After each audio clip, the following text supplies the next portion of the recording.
नमस्कार। राति 10 बजेको हजुरको मुख्य समाचारमा स्वागत छ। समाचारको साथमा उपस्थित छु म श्रीराज महत।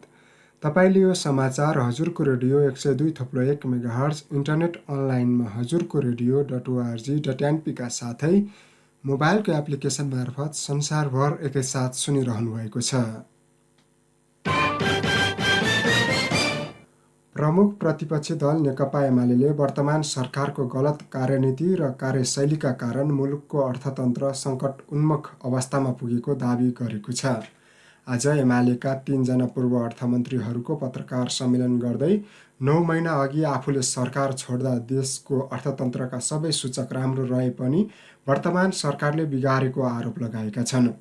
पूर्व अर्थमन्त्रीहरू विष्णु पौडेल, सुरेन्द्र पाण्डे र डाक्टर युवराज खतिवडाले पत्रकार सम्मेलन मार्फत आफ्नो पार्टीले सरकार छोड्दा मुद्रास्फीति र दर र 4% भन्दा तल रही समग्र मूल्य नियन्त्रणमा रहेको, व्यापार घाटा भुक्तानी सन्तुलनमा रहेको, वार्षिक रूपमा विप्रेसन झन्डै 10% ले बढेको, वार्षिक कारोबारमा 1 अर्ब 23 करोडले भुक्तानी बचत रहेको भए पनि हाल नेपाली अर्थतन्त्रको अवस्था खस्किँदै गएको बताएका हुन्। गठबन्धन सरकार बन्न साथ आर्थिक गडबडी सुरु भएको, एमालेको सरकारले अध्यादेश मार्फत ल्याएको लोकप्रिय बजेटलाई आफ्नो निहित स्वार्थ अनुकूल परिवर्तन गर्ने दुराशय राखेको आरोप पनि एमालेको रहेको छ। एमाले सरकारले नेकपा एमालेको सरकारका लोकप्रिय कार्यक्रम खारेज गरेको, सरकारको ध्यान आर्थिक समस्याभन्दा आफ्नै स्वार्थ सिद्धितिर केन्द्रित भएको, संसदबाट एमसिसी अनुमोदन गराउँदा गठबन्धनले तमासा देखाएको, अर्थतन्त्र गम्भीर सङ्कटको मोडमा पुग्दा पनि अर्थ मन्त्रालयले लिनुपर्ने कतिपय पहल कदमी नलिएको जस्ता कमजोरीका कारण समस्या भएको जनाएको छ।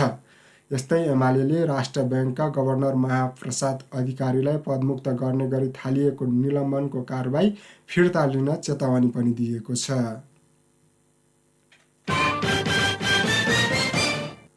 स्थानीय तहको निर्वाचनमा उम्मेद्वार सिफारिसकै लागि शुल्क लिएको विषयमा नेपाली काङ्ग्रेसले ध्यानकर्षण भएको जनाएको छ। केही जिल्लामा उम्मेद्वार सिफारिस गर्नलाई नै शुल्क लिएको खबर प्राप्त भएको भन्दै पार्टीको विधान विपरीत उम्मेद्वार सिफारिसका लागि कुनै पनि शुल्क नलिन निर्देशन दिएको हो। मुख्य सचिव कृष्ण प्रसाद पौडेलले 77 वटै जिल्ला कार्य समिति मार्फत प्रतिनिधि सभा, क्षेत्रीय कार्य समिति, सबै स्थानीय तह कार्य समिति र वडा कार्य समितिहरूलाई सर्कुलर गर्नुभएको छ। पार्टीको विधान र नियमावली 2076 को व्यवस्था बमोजिम पार्टीको क्रियाशील सदस्य तथा लाभको पदमा रहेको पार्टी सदस्यले पार्टीलाई बुझाउनु पर्ने सदस्यता शुल्क तथा अन्य सहयोग रकम लेबी बाहेक अन्य कुनै पनि किसिमको रकम लिन उठाउन नमिल्ने स्पष्ट व्यवस्था भएको मुख्य सचिव पौडेलले जानकारी दिनुभयो। 5 दलीय गठबन्धनले गठन गरेको निर्वाचन तयारी तथा अनुगमन समितिको बैठक बसिरहेको छ। प्रधानमन्त्रीको सरकारी निवास बालुवाटारमा दिउँसो 4 बजेबाट सुरु भएको बैठकमा जिल्ला तहबाट आएका प्रतिवेदनहरूको अध्ययन र विश्लेषण हुनेछ भने निर्वाचनमा तालमेलको मापदण्डबारे पनि छलफल हुनेछ। चैत्र 22 गते बसेको गठबन्धन दलहरूका शीर्ष नेताहरूको बैठकले निर्वाचन तयारी तथा अनुगमन समिति गठन गरेको थियो। नेपाली काङ्ग्रेसका वरिष्ठ नेता रामचन्द्र पौडेलको संयोजकत्वमा गठन भएको समितिमा गठबन्धनका अन्य दलका नेताहरू पनि सम्मिलित छन्। नेकपा एकीकृत समाजवादीले अध्यक्ष माधव कुमार नेपालको नेतृत्वमा मूल निर्वाचन परिचालन कमिटी गठन गरेको छ। स्थानीय तहको निर्वाचनका लागि निर्वाचन परिचालन कमिटी गठन गर्दै अध्यक्ष नेपालको नेतृत्वमा 1111 सदस्यीय कमिटी गठन गरेको हो, जसमा केन्द्रीय कमिटी, 3 वटै केन्द्रीय आयोग, केन्द्रीय सल्लाहकार परिषद र केन्द्रीय ज्येष्ठ कम्युनिस्ट मञ्चका सबै पदाधिकारी एवं सदस्यहरू, केन्द्रीय परिषद सदस्यहरू, प्रदेशका पदाधिकारीहरू, जिल्ला अध्यक्षहरू, जनसङ्गठनका केन्द्रीय पदाधिकारीहरू रहने छन्। त्यस्तै महासचिव बेदुराम भुषालको संयोजकत्वमा प्रकाश ज्वाला, गङ्गालाल तुलाधर, विजय पौडेल, जगन्नाथ खतेवडा, जीवनराम श्रेष्ठ, विश्वनाथ प्याकुरेल, सोमप्रसाद पाण्डे, केदार सञ्जेल, सूर्य खत्री र द्रोणाचार्य छेत्री सदस्य रहेको निर्वाचन परिचालन केन्द्रीय सचिवालयले पनि गठन गरिएको एकीकृत समाजवादीले जनाएको छ।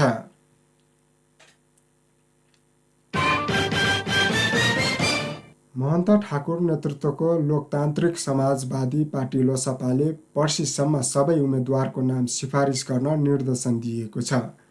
28 गतेसम्म महानगरपालिका, उपमहानगरपालिका, नगरपालिका र गाउँपालिकाका प्रमुख तथा अध्यक्ष सिफारिस गर्न निर्देशन दिएको छ।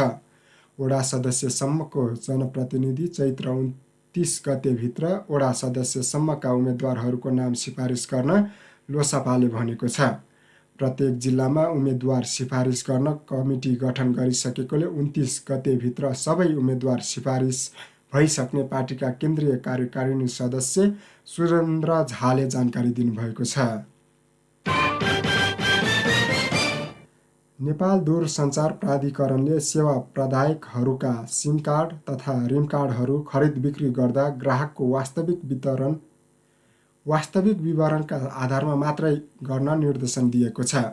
प्राधिकरणले सूचना मोबाइल सेवा प्रदायकका सिम कार्ड, रिम कार्डहरू बिक्री गर्दा ग्राहकले भर्नुपर्ने फारम KYC रितपूर्वक नभरी र नियमअनुसार कागजातहरू रुजु नगरी सेवा प्रदायकहरूबाट बिक्री वितरण भइरहेको पाइएको भन्दै नियमानुसार मात्रै गर्न निर्देशन दिएको हो।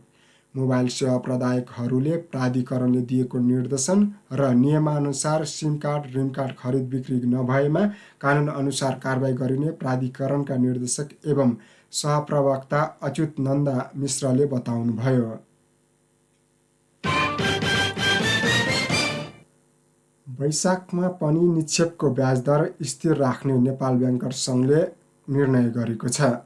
ब्याजदर बढाएर पनि निक्षेप सङ्कलन अपेक्षा अनुसार नबढेपछि चैत्र महिनाको जस्तै वैशाख महिनाका लागि ब्याजदर स्थिर राख्ने निर्णय गरेको हो। वाणिज्य ब्याङ्कहरूको छाता सङ्गठन नेपाल ब्याङ्कर्स सङ्घले वैशाखका लागि पनि चैत्रकै ब्याजदर प्रकाशित गर्ने सहमति गरेको हो। अब वैशाख महिनाका लागि ब्याङ्करहरूले चैत्रकै ब्याजदर प्रकाशित गर्नेछन्, जस अनुसार वाणिज्य ब्याङ्कहरूको हाल 1 वर्ष व्यक्तिगत मुद्दती निक्षेपमा अधिकतम 11.03% ब्याजदर तोकिएको छ। गत माघको तुलनामा फागुनमा ब्याङ्कहरूले मुद्दती निक्षेपको ब्याजदर 0.98% बिन्दुले बढाएका थिए। फागुनमा वाणिज्य ब्याङ्कहरूले संस्थागत 1 वर्ष मुद्दती निक्षेपको अधिकतम ब्याजदर 10.03% र साधारण बचतको 6.03% कायम गरेका थिए। स्थानीय तहको निर्वाचन नजिकै जाँदा राजनीतिक दलहरू उम्मेद्वार छनौट गर्नमा व्यस्त छन्। एमाले वडा तहदेखि नै उम्मेद्वार छनौट प्रक्रियालाई तीव्रता दिएको छ। सत्तारूढ दलबीच गठबन्धनको अन्योलताले उम्मेद्वार छनौट प्रक्रिया नै अलमलमा परेको छ।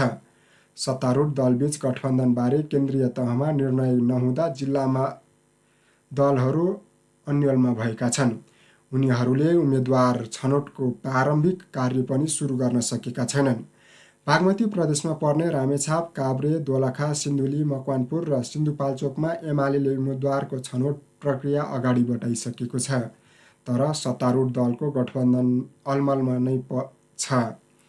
रामेछापमा स्थानीय तह निर्वाचनमा सत्तारूढ दलबीच गठबन्धनबारे केन्द्रीय तहमा निर्णय नहुँदा जिल्लामा दलहरू अन्योलमा परेका छन्। स्थानीय तह निर्वाचन मिति नजिकसँगै उम्मेद्वारबारे छलफल तीव्र पारेका प्रमुख दलले निर्णय गर्न नसकेका हुन्। रामेछाप जिल्ला सदरमुकाम मन्थलीमा रहेको बस पार्क समयमै आवश्यक मर्मत सम्भार्न हुन नसक्दा अस्तव्यस्त बनेको छ। मन्थली नगरपालिका वडा नम्बर 1 मा रहेको बस पार्क भित्रका खाल्टाखुल्टी मर्मतका लागि सुरु गरिएको काम पनि अहिले रोकिएको छ, जसका कारण सवारी साधनहरूको पार्किङमा समस्या त भएकै छ, होटल व्यवसायी र अन्य व्यापारीहरूको व्यापार समेत घटेको छ।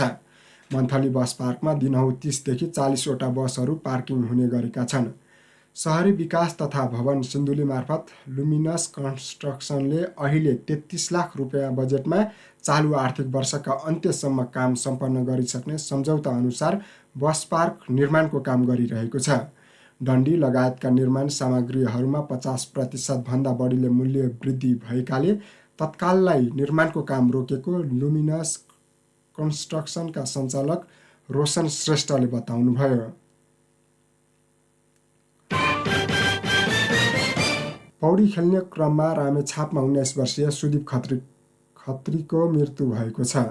मन्थली नगरपालिका 4 सालु गौराथोकका खत्रीको आज दिउँसो गर्मी छल्न पौडी खेल्ने क्रममा डुबेर मृत्यु भएको हो। बाख्रा चराउन जाने क्रममा गर्मी भएपछि पौडी खेल्न गएका खत्रीको डुबेर मृत्यु भएको हो। जिल्ला प्रहरी कार्यालय रामेछापका प्रवक्ता श्री शङ्कर श्रेष्ठले रन्नजोर खोलामा पौडी खेल्ने क्रममा खत्रीको डुबेर मृत्यु भएको जानकारी दिनुभएको छ। मृतक खत्रीको शव पोस्टमार्टमका लागि जिल्ला सदरमुकाम मन्थली पुर्याइएको छ। खत्री सेतीदेवी माविमा कक्षा 11मा अध्ययनरत थिए।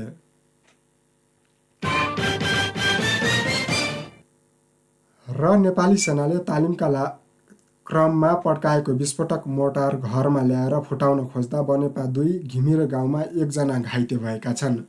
स्थानीय 24 वर्षीय मोहन विक घाइते भएको जिल्ला प्रहरी कार्यालय काभ्रेको डिएसपी हरि खत्यौडाले जानकारी दिनुभएको छ। उनको दाहिने हातको आधा भाग क्षति भएको छ भने टाउकोमा पनि क्षति भएको छ। रोहनी भन्ज्याङमा रहेको सेनाको फायरिङ रेन्जमा पाइने बम, मोर्टार, गोलीका खोका स्थानीयले कबाडीमा बिक्री गर्नको लागि सङ्कलन गर्ने गरेका छन्। मोहनले पनि 4वटा मोर्टार ल्याएर कबाडीमा बिक्री गर्न खोजेका थिए। अन्य 3 भन्दा तौल बढी भएपछि कबाडी सङ्कलकले फुटाएर मात्र लाने भनेपछि 2 पटक हथौडा हान्ने बित्तिकै ठुलो आवाजमा विस्फोट भएको प्रत्यक्षदर्शीले बताए। अन्य 3 मोर्टार सेनाको धुलीखेल स्थित विष्णु दलगणको टोलीले डिस्पोज गरेको छ। सेनाको उक्त इलाकामा पाइने सामान स्थानीयले सङ्कलन गरेर घरेलु हतियार र कबाडीमा बिक्री गर्दै आएका छन्। हवस् त, राति 10 बजेको हजुरको मुख्य समाचार सकियो। हाम्रो भेट भोलि बिहान 9 बजेको हजुरको समाचारमा हुने नै छ। त्यतिन्जेलसम्मको लागि समाचार सहयोगी साथीहरूलाई विशेष धन्यवाद दिँदै म सुराज महत पनि यस समाचारबाट बिदा हुन्छु। नमस्कार, शुभरात्रि।